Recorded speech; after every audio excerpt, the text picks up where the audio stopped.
So we have a non-right angle triangle, meaning none of the angles in the triangle is a right angle. Now we're given two sides. We're also given two angles, one known and one unknown. So here we have the unknown, which is theta, and the known being 71 degrees. Now, which formula can we use to find the value of the unknown angle? That is the big question. So let's think about this. We have the angle here, which is 71 degrees. We have the side here, which is 22 millimeters. Notice that the angle of 71 degrees faced the side of 22 millimeters. So right away we can see with the line we have a known and a known side angle and a known side. We can create another line which will make an X with the other line. Let's look at it. On one end we have a known, and on the other end we have an unknown.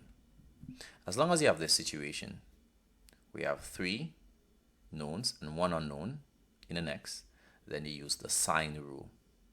Now what are we trying to find? We're trying to find an angle, right?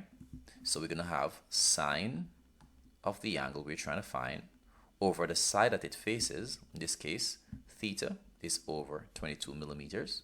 So we're going to put 20 millimeters here. Is equal to the next angle that we have here is 71 degrees. So it's going to be sine. Now please note that we have angle above the division line. In other words, angle in the numerator for this fraction. So for this fraction, we should also have angle in the numerator. And remember, once you have an angle, you should have sine next to that angle. Known or unknown. So opposite the 71 degrees, we have 22 millimeters. So now once we have this situation, we can now proceed to find angle theta. To find theta, we're going to remove the 20 first. So the 20 is in the denominator. In other words, it's dividing sine theta. So once transposed, it will move from division to multiplication. And once it multiplies, therefore, it moves from the denominator to the numerator. So we'll have sine theta equals, and as I said, 20 move from the denominator in this side of the equation to the numerator in the other side of the equation. So we have 20 sine 71 degrees. It's 20 here is 20 millimeters multiplied by sine 71 degrees. But I'm going to leave off the units for now. Now I'm going to put back the 22 millimeters, 22. Then I want to find theta. Remember, that's the goal. So when I transpose sine by itself, notice I'm moving sine by itself, not with theta, but just by itself. Once that's the case, we're going to use sine inverse. So sine inverse of 20 sine 71 over 22. So you put that in your calculator, all right? Don't put the degree symbol in your calculator, of course not. Just put this that you're seeing here in your calculator. You may have to put the 71 in brackets. So open bracket, then you can click on the ABC button, or if you have a button like this, a fraction button. Once you insert that, then in the numerator, you'll put the 20 sine 71, and in the denominator here, you'll put the 22. Close bracket. All right, now to get sine inverse, of course, this part is very essential. To get sine inverse, you'll need what? To press the shift key.